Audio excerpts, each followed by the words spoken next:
Good afternoon, Tom Ginn, G-Force. We'll be right back.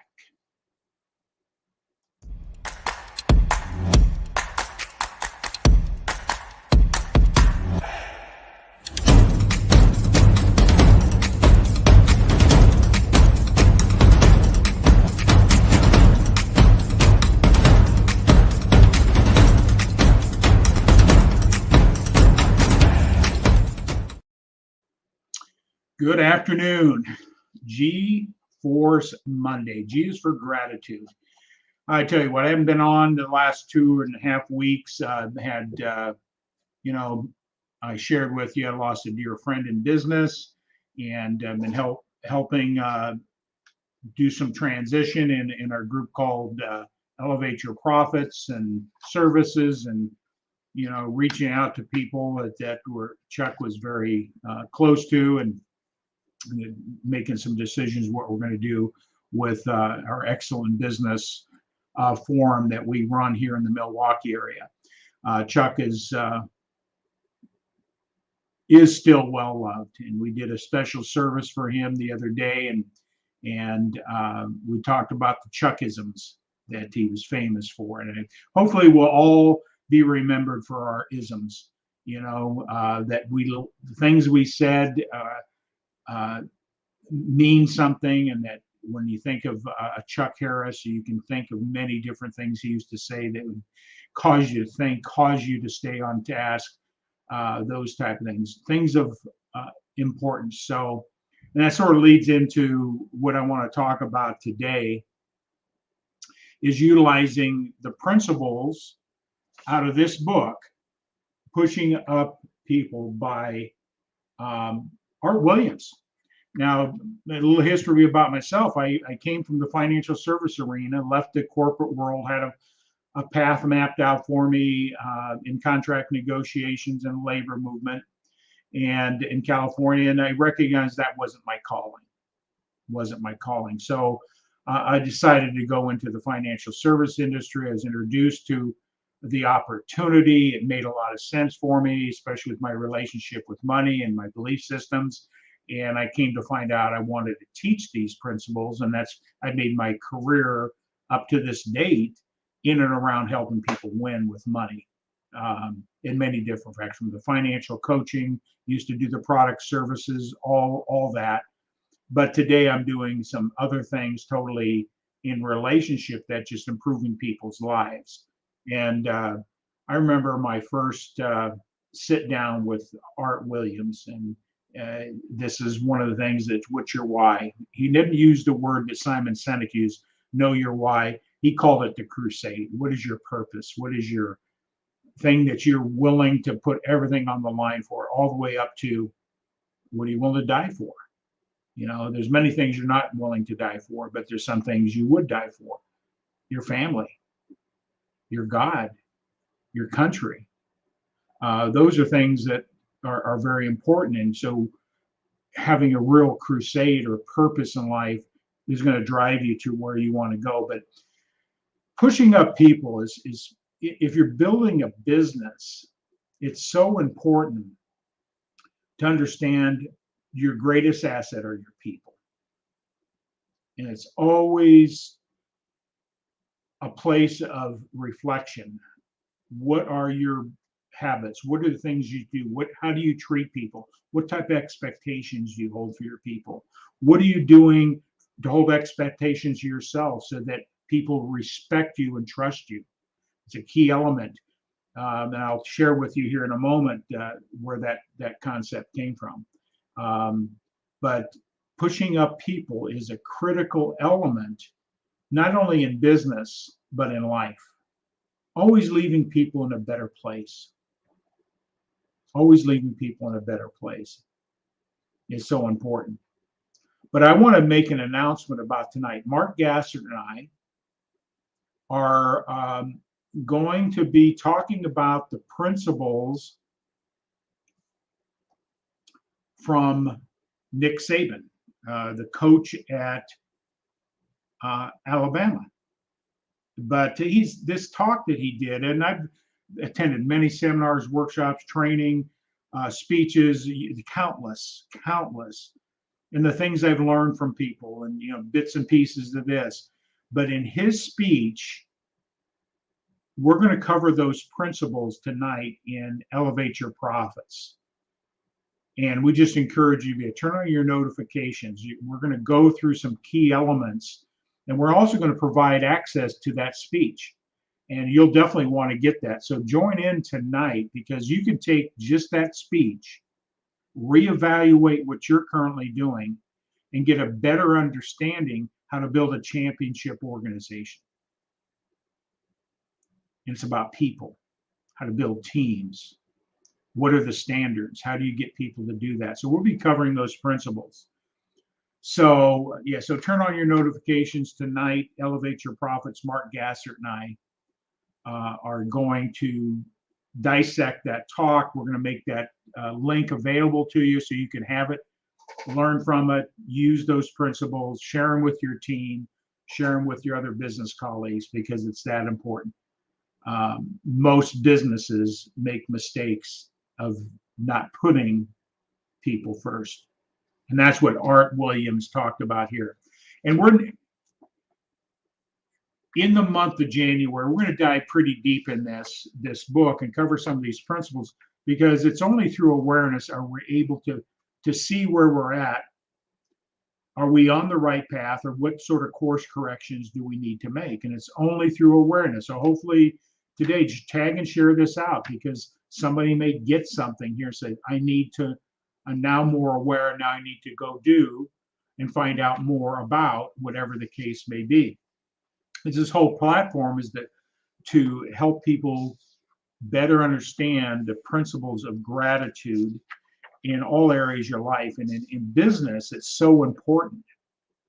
And even in Nick Saban's talk, one of the key things he talks about is that gratitude, the thankfulness, and how important it is to get people to buy in on your vision. And again, there's that word, vision. Successful leaders they're not managers.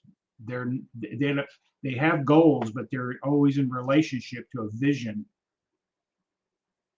And he talked about that in an entire speech, about 45 minutes, about how all these elements tie to the vision. And I've learned those principles as well, and applied them in my life, applied them in my business, and want to continue to share that information. So I'm just going to go through here today. Won't dive really deep. Just give you a sense and feel what I encourage you to get this book. I don't even know if it's still in publication, but you'll probably be able to find a used version. Mine is 1983, 84. Pretty old. I got this book in 1984. Got it signed by all the key leaders in A.L. Williams today. A lot of these people are significant players in Primerica, in the Citi Group. Some have gone off and started other companies like World Financial, so on and so forth. I'm grateful that I had those people early in my career to influence my thinking and my beliefs in that. And Art Williams was a big player in that. So I'm just going to sort of go through some principles here today. And as I go through it, make it a work challenge, a challenge to what can I learn more about or get better understanding, or question what you're doing, especially if you got a team or a business and employees, even in your family. That's a team. You have objectives, hopefully, as a family, with what type of legacies you want to do, what type of visions you want to set for the family. But let's talk about what Art Williams says in some key bullet points here, and get the book and dive a little bit deeper. First chapter, everybody wants to be somebody. And I remember back in the 70s, Muhammad Ali shouting off, "I am somebody. I am somebody." That wasn't a braggadocious statement. A lot of people took it wrong. But if you really look at what he's saying, we're all somebody. Everybody wants to be somebody. Somebody wants to be recognized, of value. That's a nature of who we are. And I remember that. A lot of people got turned off. I am somebody. I am somebody.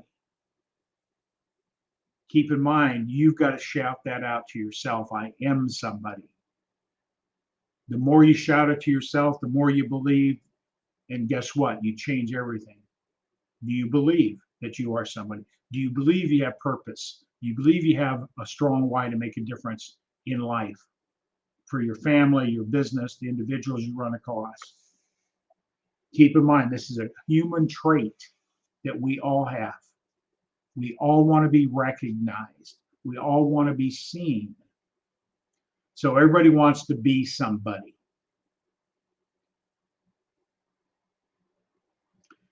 Management mistake. He just lays out the first bullet point here. Management mistake. Too many managers fail to recognize their people's full potential. They only look at them from a place of where they are in the organization and look at them from that lens. But everybody has unlimited potential. How many times we've heard stories from the mailroom or from janitor to the CEO? We can't judge the book by the cover. What's the nature of that person? What is his character? What is his belief system? And look beyond that and recognize everybody has full potential and they're not utilizing it. You want to draw it out of them. We're moving out of management into leadership. You don't manage businesses. Management doesn't work. Leadership does. So if we recognize that, what is the solution? Leaders recognize the hidden qualities that bring about success and focus on the specialness of their people. Let them know. Gratitude. That's a gratitude principle. As I talked about, I believe gratitude is the driving force that opens the doors to peace, joy, and love. It is a spiritual principle. If you apply gratitude, it can solve a lot of challenges that we have. It's a very powerful, powerful concept when we understand gratitude.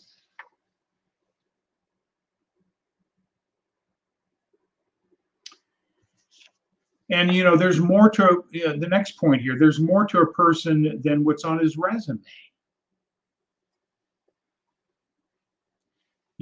Many times HR or you're looking for, it's important to have people have competency. They have knowledge of what you're asking them to do, especially in that area. But most things that you can do in a business, you can teach them how to do. If you're in sales, a degree doesn't make you a smarter, better salesperson. But too many organizations look at all the degrees and what you study, and those things just demonstrate you able to start something, finish something. But it doesn't mean you're going to be the most proficient in those categories. So there's more than what's on the resume. So if you're having an organization, you're talking to people, find out about them. What is their why? Why do they want to come to work for you? Is the culture that you're providing something that they would buy into? See where their mindset is, where their heart is.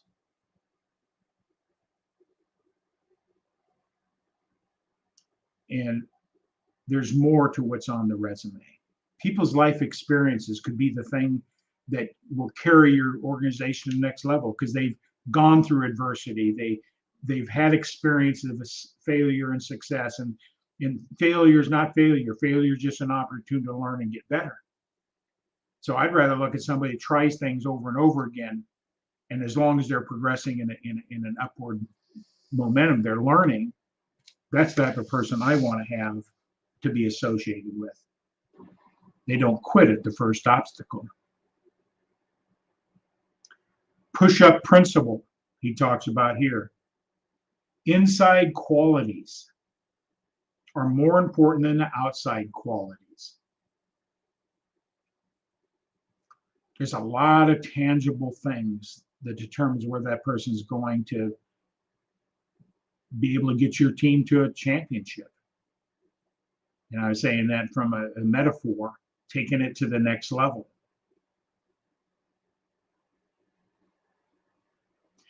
Help people believe in themselves. Help people believe in themselves. They will tap their potential. And I can look back in my history and career when I performed at higher levels, people believed I could do more. I was capable of doing more. And not in volume, but just overall. Encourage your people, encourage yourself, first of all, do this litmus test. How much personal development and mindset work have you done? When you look at people that are most successful, they question their thinking through mentorship and coaching and understanding how habits perform, behaviors that dictate outcome. When you have a team, you got to know those things.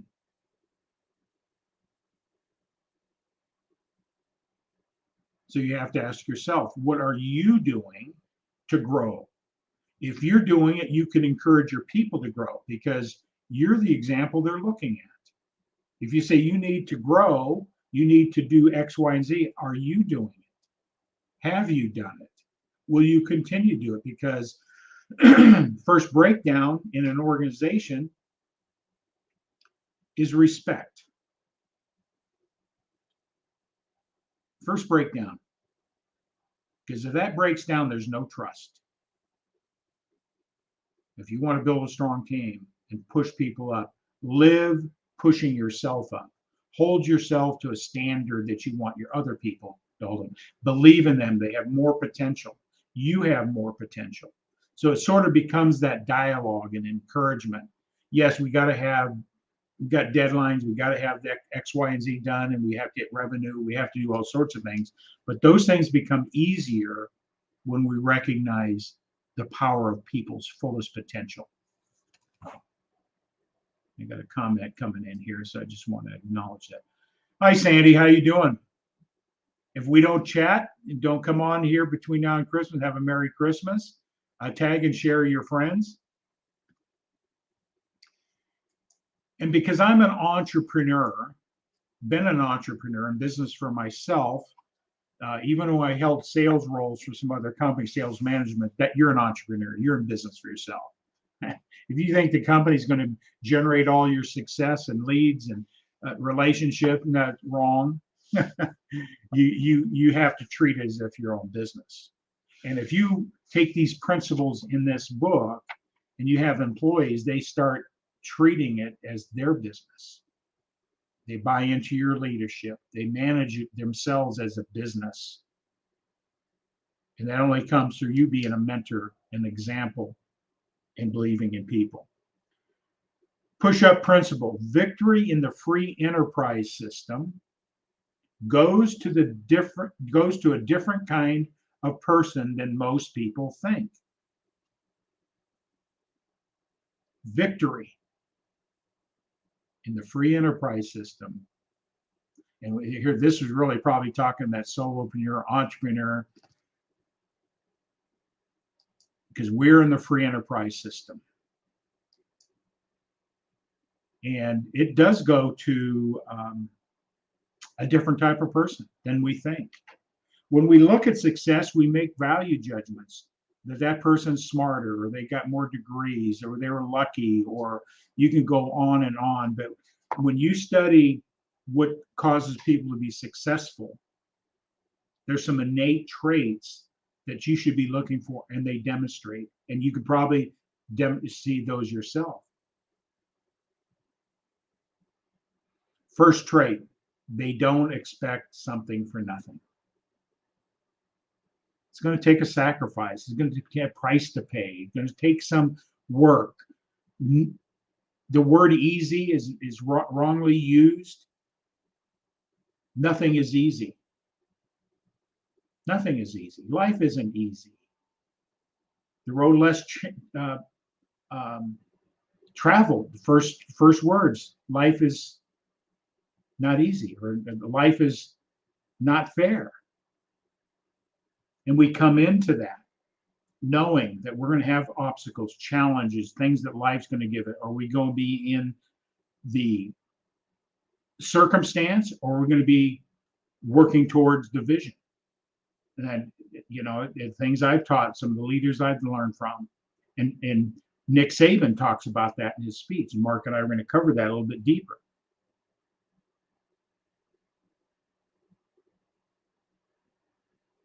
Those that are succeeding at a high level, they just go for it. They're willing to go for it now, willing to get out there and jump from the plane. And sort of, I love what one of Chuckisms is that entrepreneurs will jump out of an airplane without a parachute, and they'll try to figure out how to create a parachute on the way down. But they just go for it. It takes a strategic risk factoring, but they're not going to let fear get in the way. They're going to recognize that's in the direction of my vision, and they just go for it. They believe. They have faith. They just don't want something. They desire something. They have a strong, burning desire to fulfill a why, a what. It's important to them.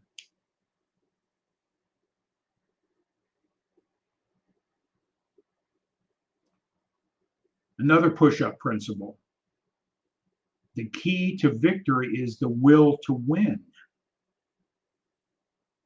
The will to win. It's easy to keep going when we're winning. But after a while, when we're winning, we step back and move into a place called complacency. And that's a natural state. We move to complacency. But victory goes to that person that gets beat up, loses the big contract, has series of failures, but they have that will to win. And when you get that replay of Nick Saban's speech, he'll talk about how he got beat up by a team that he should never have lost to in his early coaching career. It could have caused him to just totally give up that season and everything else. The willingness to win. The willingness to win, no matter what circumstances, no matter what just happened last week, yesterday, or 5 minutes ago.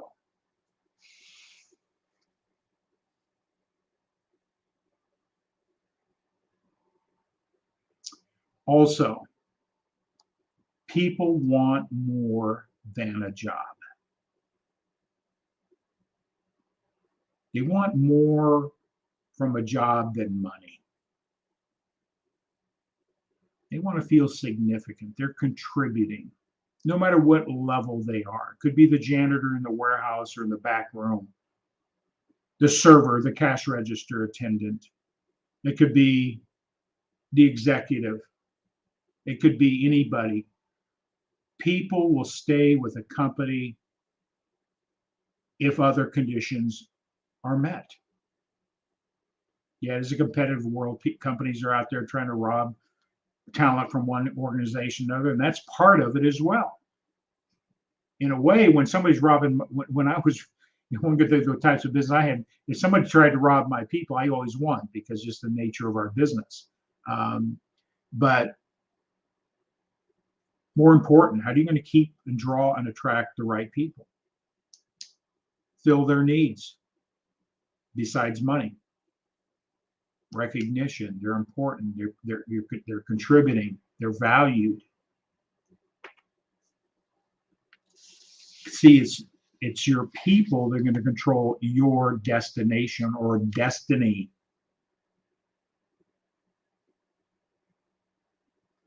Have you painted a vision as a leader of the objective, the purpose, the why, the crusade? Like Art Williams said to me, Tom, What's your crusade? If you don't have a crusade, something to willing and fight for and die for, you're going to live a life of mediocrity, frustration, and regrets. You know what? That's Simon Sinek.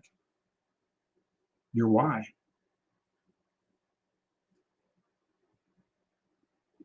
Let them, give them responsibility. Make them their own boss, that you don't have to boss them. They know the boundaries, they know what's expected, and you hold them accountable in a pushing up way.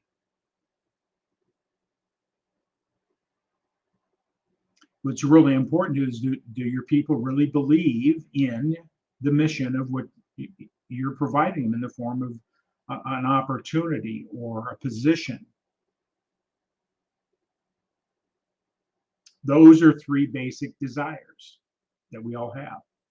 See, the key word there is not wants. Everybody wants something, wants more money, more benefits, more time, more this, more that.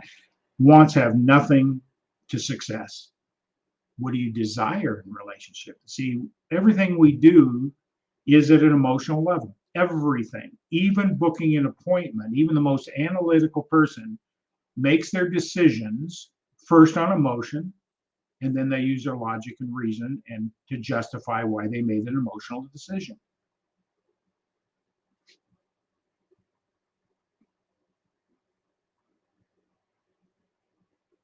So here in the United States, we paint why do people want to come here? There's a vision here. There's a purpose. There's so much to understand with the United States and the Constitution. Those are principles that you can incorporate. What's behind it? The why. Caring about people before profit. Because if you take care of your people, they will take care of your customer. They will take care of the profits. Everybody wins. So I just took those bullet points, and each of those bullet points are going to be dived into a little bit deeper, better understanding what Art Williams is sharing in this book. If you're in management leadership, I highly recommend that you get this book. And I have two copies of it. I got the signed copy here, and I got one that I've marked up over the years, using it as a refresher. So I could date this a little bit. When I bought this book in 1984, it was $12.95. It gives you an idea what the time value of money inflation looks like. Today, this book is probably $29, 2.5 times more than in 1984. So little side stuff there, but pushing up people. Be grateful from where you are right now. Be grateful that person that's in your team, your organization, that they're on your team. Let them know. If they have deficiencies, that's where leadership comes in. They get people to strive beyond their inefficiencies. You get to believe in them. They'll take the responsibility. They'll put those things into action. You don't have to be a boss. See, what you want to do is build a business, including your life, with a vision, with a purpose and a why. So these principles go personally. How are you running your family? Your relationships, your friends, your coworkers, your boss. How are you pushing up people on a day-to-day basis? And it should be made a daily practice. He mentions that in this chapter. It's got to be as big a priority as hitting your objectives for the day. I was just, I got my objective book sitting right here. I tally how many dials I make, how many calls I make, how many conversations I have, how many introductions I do. because I'm clear on my why. And I would never ask that of anybody. I've never asked when I had my own sales teams and organizations. I never asked them to do things I wasn't doing. Demonstrate it. Key principle, Nick Saban said, respect. You earn respect, you do not demand respect. Your respect comes from you walk your talk. They know that you're committed. They know everything and they respect it. And when you have respect in a two-way respect corridor, you gain trust. You gain trust. And so with that all said, I just want to get back in here and I want to acknowledge you. Again, I just want to bring this person up because we had a lot of Chuckisms this last week. This is Chuck Harris. Yeah, some of his isms were, what's the one thing you're going to do now? 17,365. What does that mean? That's typically how long the average person lives in a productive life. You can take your age times 365 and deduct it from 17,326. Folks, that's how many days in the best case scenario you have left on this earth. And Chuck preached that, talked about it all the time, putting urgency and purpose around that. And guess what? He died within less than 100, 200 days of that number because he was going to be 75 in a few months. So cherish this moment. Be grateful for now. Be grateful that your 2 feet are on the ground. And be grateful for those around you. Be grateful for your opportunities. Be grateful is the key. I call it the bricks, the mortar between the bricks of life. Gratitude. Pushing up people. And tonight, so this is Chuck Harris. Will never be forgotten. We're going to write a book on his Chuckisms. And I just want to let you know that I do have a corporate sponsor. I just want to bring it to your attention. The question is, what's in this blue bottle? ASEA. And there is a link right there that will tell you what's in the blue bottle. Everybody needs to know about this technology, this revolutionary health breakthrough that's changing people's lives. That's why he got involved with it. And that's a whole different conversation, but we just want to let you know. So everybody have a great day. Make this the very best moment. The next moment is the next second is so valuable. Don't let it get away. I'm so grateful everybody being here today. Thank you for the comments. Everybody have a Merry Christmas. If we don't see each other between now and then, talk to you at the turn. Bye.